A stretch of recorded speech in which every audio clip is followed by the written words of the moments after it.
मंच में आपका स्वागत है। मैं हूं मनोज। बड़ी खबर हम बता दें, लगातार हमारी पैनी निगाहें राजद कार्यालय पटना से है और हम बता दें कि ये लगभग तय माना जा रहा है कि बहादुरपुर से अब रमेश चौधरी ही होंगे राजद के उम्मीदवार।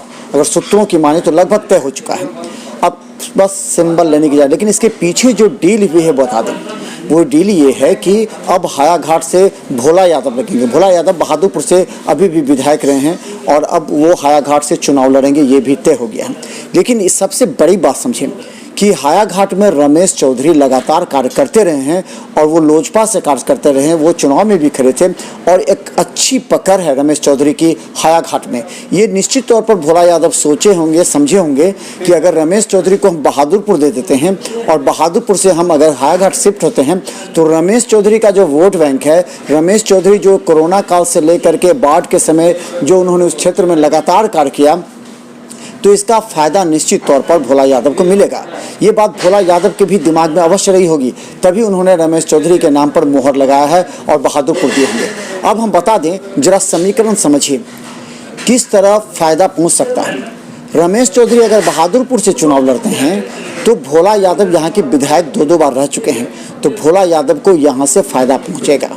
भोला यादव यहाँ पर जो अपने समर्थक हैं, जो MY समीकरण है वो सबसे बड़ा मजबूत समीकरण है, ये हम आपको बता दें, और वो भोला यादव के निर्देश का भी पालन करते हैं। ये सबसे बड़ी बात हम बता दें। बहादुरपुर में भोला यादव के अधिक समर्थक हैं और भोला यादव जो कहते हैं वो भी बात मानते हैं। ठीक उसी तरह विपरीत में अगर रमेश चौधरी का हायाघाट में भी अपना वजूद है और रमेश चौधरी ने बार बार उस क्षेत्र में जाकर कार्य किया है, कई महत्वपूर्ण योजनाएं वहाँ की हैं, वहाँ के जनता को बाढ़ से लेकर के कोरोना काल से लेकर के उन्होंने मदद की है, तो निश्चित तौर पर भोला यादव को भी एक बड़ी बढ़त अब वहाँ दिला सकते हैं। और खासकर बता दें, लोजपा में कार्य करने के कारण वहाँ जो वोट बैंक है, वो वोट बैंक तो जो MY समीकरण है वो भोला यादव को तो मिलेगा ही मिलेगा, लेकिन रमेश चौधरी का भी पूरा सपोर्ट उनको मिलेगा। रमेश चौधरी और भोला यादव के बीच यही डील हुई है और इस डील के तहत अब भोला यादव हायाघाट से लड़ेंगे और रमेश चौधरी बहादुरपुर से लड़ेंगे। ये बात लगभग तय हो चुकी है। तो मिथिला मंच न्यूज़ हर अपडेट खबर आपको बताती है। ये बड़ी खबर हम आपको बता रहे हैं कि अभी की ये डील अब लगभग फाइनल हो चुकी है। जितने अटकल थे उस पर विराम लग चुका है।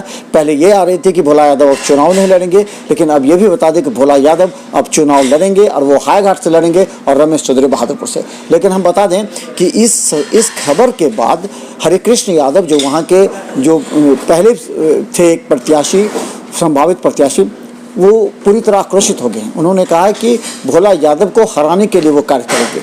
अब वहाँ का समीकरण बहुत सटीक बैठता है, क्योंकि जदयू के जो विधायक हैं थे वहाँ से, अमरनाथ गामी, वो भी हायाघाट से विधायक थे, उनको भी भोला यादव ने सीट दिलाया है शहरी क्षेत्र में।